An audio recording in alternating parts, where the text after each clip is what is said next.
All right, Todd Sachs, Sachs Realty. And in this episode of Turn It Upside Down, I'm sitting here with Gracie from Web Mechanics, and we're going to talk about the 6 myths of email marketing. Thank you for having me. Hi, Luke. Hi. Why don't you go ahead and introduce yourself? So my name is Gracie. I am a digital marketer, so I've been doing it for about 7-8 years now. And email is a big part of my world, so I'm happy to be here to talk with you about I hear a lot of things, email's dead, email's not effective anymore. I'm here to debunk that myth as well as a lot of other myths around email marketing and tell you how it can be an effective tool to gain business. Why don't you start us off with tell us about Web Mechanics and how long they've been around? And Sure. So Web Mechanics is a full-service digital marketing agency right here in Columbia, and we just turned 10. So that's wow. a big milestone for us, and that's a long time in agency years too. A lot of agencies will kind of come and go, and it just kind of can take 1 or 2 losses of clients to shut an agency down. But we've been kicking along for a long time.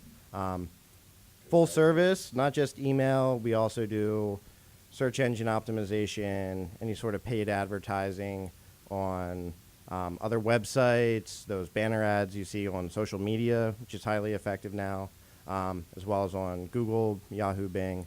And we also build, design, and create experiences for websites. So excellent. All so your you're digital marketing Baltimore-based?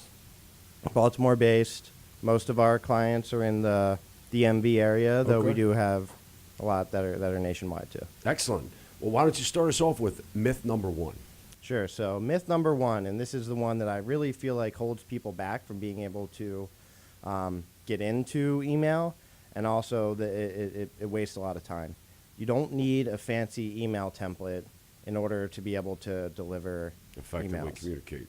And oftentimes a fancy email template can harm your ability to effectively win over customers, because it can make it look like it's impersonal, coming from a brand and not a person, and it can affect deliverability rates. The more images, the more things like that you're putting into your email, it takes it longer for it to load. So oftentimes the best emails are plain text coming from Todd or coming from Melissa, and those can be blasted out to many different people. But if it seems like it's coming from a real person with a genuine interest in you, then it's going to resonate more with the recipient. A lot of the services like Constant Contact and MailChimp, for example, and we use Constant Contact, do they give the ability to make it look like it's not this commercial blast out? Yeah, they call it it's oftentimes a plain text template. Okay. And it'll just look like an email that you would send from your office email address, your business email address. Maybe have a little logo down at the bottom in the signature line. So when we're sending out those fancy templates and things like that, that actually goes against us? It Is could. that I mean, there's a time deliverability? and place for it. So if I got a plain text email from Target, I'd think that it was something suspicious. But if it's a one-to-one communication type thing, the type of thing where there's a salesperson involved, those plain text emails can be highly effective. So how important is the subject line? I know sometimes I have heard don't use capitals, don't use exclamation points. What is your take on that? So the subject line is going to determine whether or not your email is opened. And it's also can trigger spam filters as well. So a lot of capital letters and exclamation points can oftentimes trigger spam filters. So you want your subject line to really, the goal of that is to entice the open of the email. And you don't have to shout at somebody with caps and exclamation points to get an open. You just have to pique their interest. To have an effective message. Yes. Luke, let's talk about times when you would use more of a plain text or you would use more of the template. Can you kind of give the situations where you would use one over the other? Sure. So I think plain text works best when you're hoping to have a response. So if you're sending an email out to drive a conversation, to prompt a meeting of some sort, to prompt some sort of action that warrants a response, then you want to seem like you are a person reaching out to that contact. And that's when plain text makes most sense. If you are just trying to blast out a message, maybe deliver coupons or an Just have somebody invite to an absorb your event content, or right. something like that, Right. then you want it to have a design template, because then that makes it seem like it's more official, that it's more of a brand message going out. So usually I try to think about, is this who would the email be from? Is it from a company or is it from a person? If it's Right. from a person at that company, plain text is going to be your best bet. If it's just from the company in general, then template. So will in be more effective. just determining what it is that you want from that email blast, what's the purpose of What's it? the So goal? If it was Exactly. from Target and you were waiting to hear from a manager, you would expect that plain text email. Hopefully, I would actually get an email from the manager. In that, Exactly, right. yeah, It would be a plain exactly. text, but it would be in that more of that look. So the idea is that the person receiving it, it's their perception of what level, what type of communication is it. Right. Gotcha. Exactly. Great. What's myth number 2? So this one's a little bit unconventional, and it's that you're not allowed to send cold emails to purchased email lists. And in some cases, that's true, but there are ways that it can be done effectively. There are just some rules around how you have to do it. Number one, you should be in a B2B environment if you're doing that. So you can't buy a list of consumers and blast out to them. That violates all sorts of spam laws. In fact, a lot of the services won't even let you do that, right?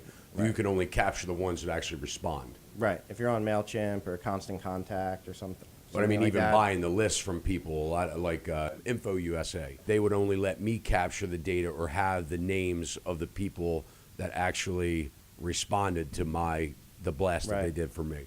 Right, So- and that's to protect themselves there too. But you're saying it is okay to blind blast other businesses, like Sachs Realty could blast out title companies and mortgage companies, and that's okay.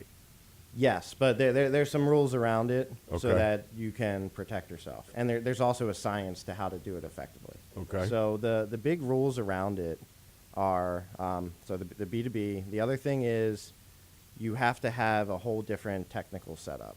So you can't just send it out from your company's email address, because say you do end up having a bunch of people mark spam, wrong message, wrong time, Okay. then that can harm your ability to deliver emails into the future, even emails that people want to receive. So that can harm your domain name. Yeah, Really? yeah, they'll harm your ability to send from your domain. So you want to have a It's different actually domain one of my questions here. if you want to send out emails like that. Is that based on how many times you're marked as spam? That's one of the factors, yeah. And how do they track that? So who's tracking it? So while we're talking about this issue, since it was one of the questions, so let's say we're blasting out Constant Contact, and we're getting a lot of spam reports. Let's just say that, and it's coming or appears to be coming from me at SachsRealty.com. Does it harm me only with that service provider Constant Contact, or is it when they spam, or how do all of the filters, if you will, are they getting notifications that emails are from SachsRealty.com are being flagged? Or how does that happen?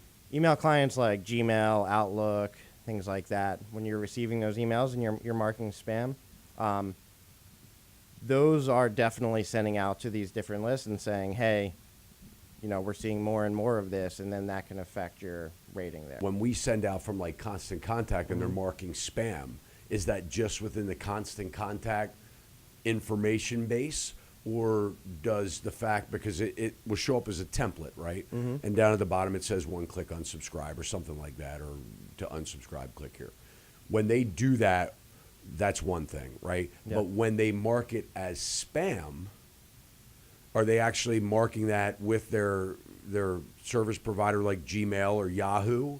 Is that where they're marking it spam? So that's where finding? that's where you're marking it spam, and it impacts your domain. It's not necessarily The deliverability maybe MailChimp or with Constant Gmail. Contact. So if you screw up things in MailChimp and then you move over to Constant Contact, things are still going to be affected.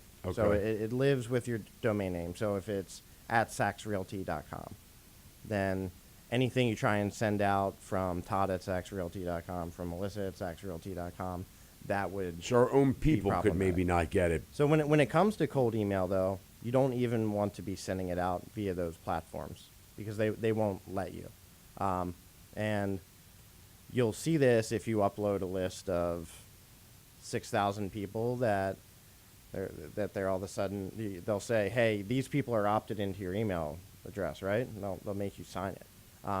So Because it hurts them too. exactly, it hurts them too. So if they catch wind of you doing that, then they'll kick you off the platform.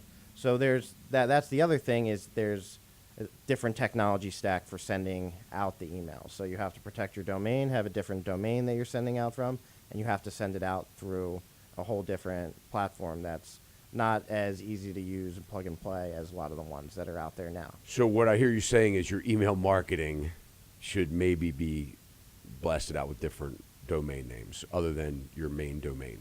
So if we're sending out things from SachsRealty.com and a constant contact email campaign continually, we should probably have a specific domain just for that marketing. If the people are opted into your email list and they want to receive your messages and you give them a easy way to unsubscribe or change what they're subscribed to if they're no longer interested in receiving your messages, then there is no harm to sending it out from at Sachs Realty. Right, okay. If you bought a list of 10,000 And you're planning on marketing people them. and you're trying to market to them, then you should absolutely send it out from a different domain name. And not only that, you have to be very clever about the messages that you're putting out there. So I think you mentioned like Info USA or Zoom Info. There's these different databases out there, and a lot of them will help you not just get email addresses, but connections at that company. So if you're trying to send a cold email out, you should try and make it seem like you already have a foot in the door. So, you know, my email to you may be, hey, Todd, I just wanted to check in and see if you're interested in this product. Are you the best person to speak with about that, or is it Melissa? Now all of a sudden the person says, okay, this person emailing me, Interesting. I'm not really sure who they are, but it seems like maybe I talked to them before Right, because they have the know information. Melissa. So something's going on here. I'll either reply or I'll say Melissa reply. So Interesting. those types of things help to make sure that you're actually connecting with the end user, and that's how you avoid getting marked as spam. And there's a whole science to it. There's a lot of different tactics and techniques around it. My point is, it's just that it can be done, and it can be quite effective. It just has to be done in the right way, and you have to be very careful That you're about how protecting your you're doing it. domain name. Yeah, and then the final thing I'll say, because I'm sure someone will think it, stay away from anything that could hurt you with GDPR. So that's that new law that says if people are in the UK, for example, or the European Union, and they are on your email list and you don't have permission to have them there, then you can all of a sudden have a lawsuit on your hands. Wow. So make sure the people are in the U.S. When you're emailing them too. Interesting. And there's new stuff kind of happening in California too. So we'll see how this all plays out. But for now, it's okay. Well, it starts in California. Yeah. Then it goes True. everywhere, right? Uh-huh. In the U.S. All right, myth 3. So do you ever get these emails where there's just as much, there's too much info in them? It's like they're yelling 100 different things at you, and by the time you're finished reading it, you're really exhausted, and you might do one of those things, or you might do none of those. Might not even read it. You might not even read it. So the myth is you need to put as much information in your email as possible, because that's the only opportunity you have to get in front of that person. And that's a huge myth to me, because the point of the email is to get a conversation started or to get an action moving. So you want to really focus on what that one action you want to accomplish from your email is. It might be to have somebody schedule an appointment. It might be to have somebody read a blog post or watch a podcast to get more engaged with your company. Keep it focused on that. Don't ask somebody to schedule an appointment, read a blog post, watch your podcast, and subscribe to your newsletter all in one email. Okay. Because if they do one of those things, there's a good chance that it's going to be the one that you didn't want them to do. So focus on what you want them to do, make the email about that. And you're going to see a lot more success in accomplishing whatever that goal is. On average, what would you say is a good amount of clicks on an email? The amount of links. Yeah, so that- if that are we would send contained out in an an email email? that would, do a wrap up of an event that we just had and then advertise the one that we have coming up, what's too many options for them to be choosing from? I like to keep it at one if possible, but if they're very related to each other's, hey, this wrapped up and we've got this, and you can check out some pictures from it, and we've got this next one coming up soon, then I would Exactly. keep it at, as long as they're related, I think 2 is okay in those instances. Okay. So, and as far as words, I mean, what would you keep it to a couple sentences? Is that what you're trying to say? Just a Think about yourself when you're going through email, and I often check it on my phone too, especially my personal email. I'm scrolling through and deleting liberally because it just fills up so fast. So if you have a longer message to say, it can be highly effective to have just a few sentences and then an action to click over to get to the web page for that longer message. Because then what happens if you're on your interested, right? Then what happens if you're on your phone? That opens up your browser, probably in a new tab, and then that may stay there for a while, so that if somebody goes back to their email, starts deleting more things, next time they open their browser, boom, it's there again. Gotcha. So that's a great point, and that can be very effective too. Excellent. All right, myth 4. The email platform that you're using, Constant Contact, MailChimp, HubSpot, whatever it is giving you enough data.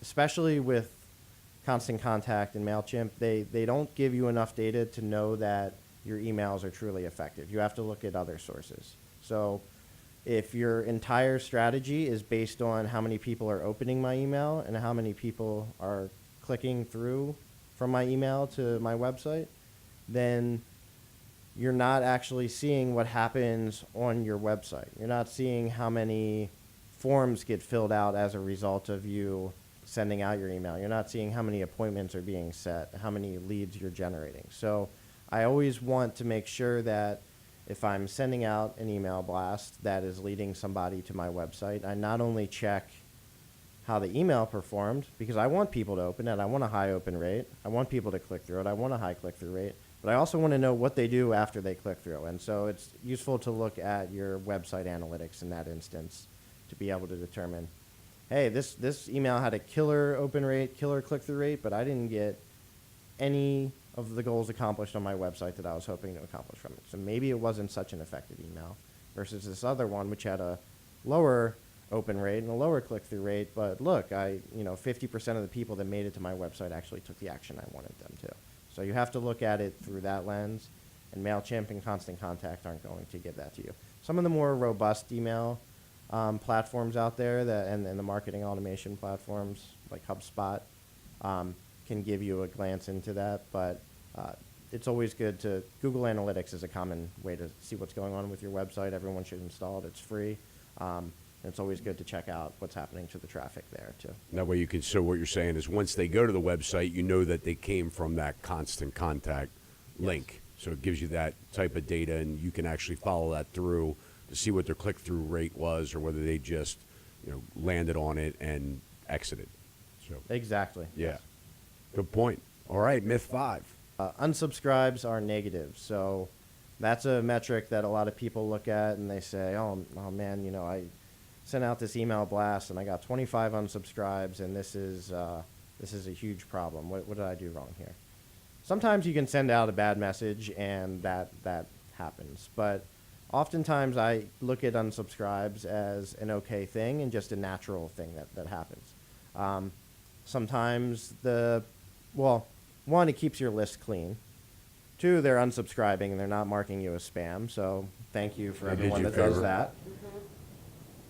3, you often pay by the amount of contacts you have in your platform, so if somebody doesn't want to get your messages and they've decided to leave, then It's that's helping okay you. to me. Yeah.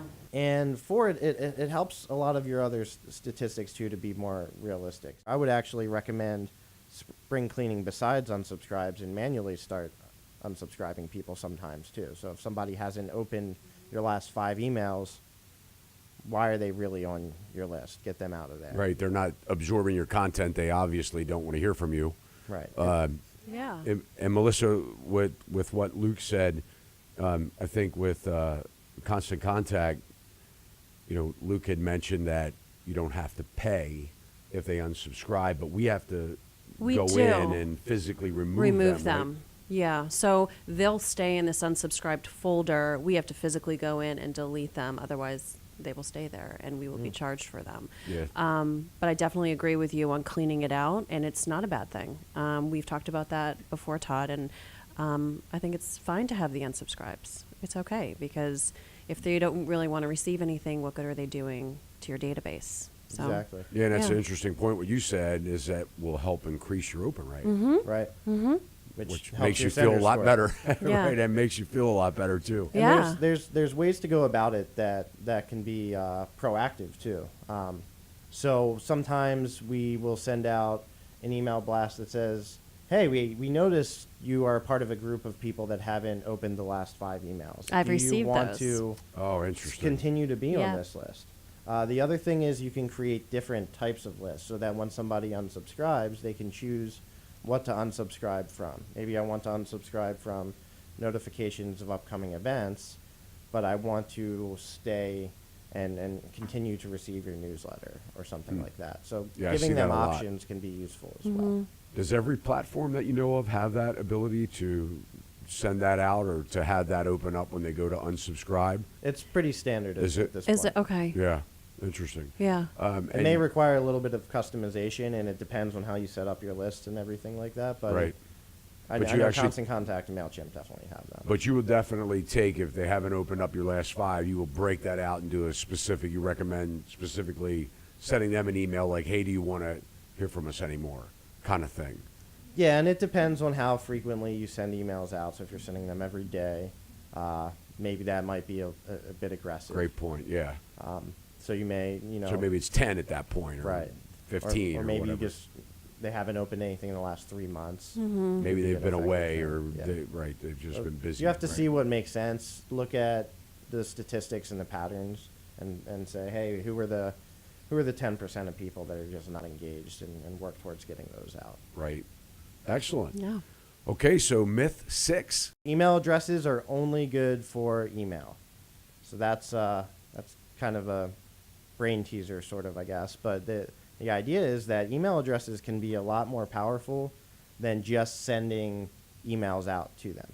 You can use email addresses in a lot of the ad platforms out nowadays. So things like LinkedIn, things like Google Ads, Facebook. You can actually upload a list of your emails into these platforms. Create a and- unique audience. I know we've done that with Right. Facebook. Yeah, so you can not only advertise to them directly, but you can also take a lot of those platforms and say, if your list is big enough and robust enough, and say, hey, find other audiences similar to this.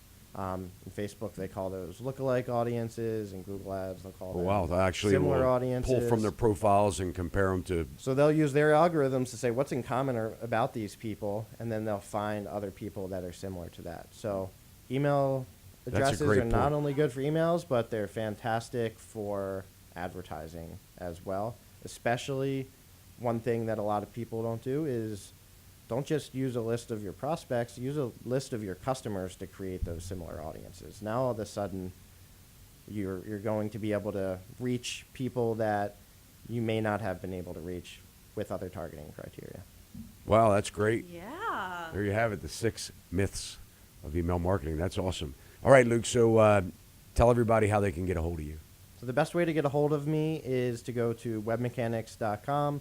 There's a phone number right there on the website. There's a form you can fill out if you'd prefer. And it's spelled a little differently, right? So can you spell Yeah. web mechanics? It's webmechanix.com. Great. So webmechanics with an X. All right, and they can find your information there. You can find my information there. Excellent. We'll also publish you in our show notes, so if you are watching this video, just scroll down below and you'll have all Luke's information. And so I hope you guys enjoyed this episode of Turn Upside Down, and we'll talk to you soon.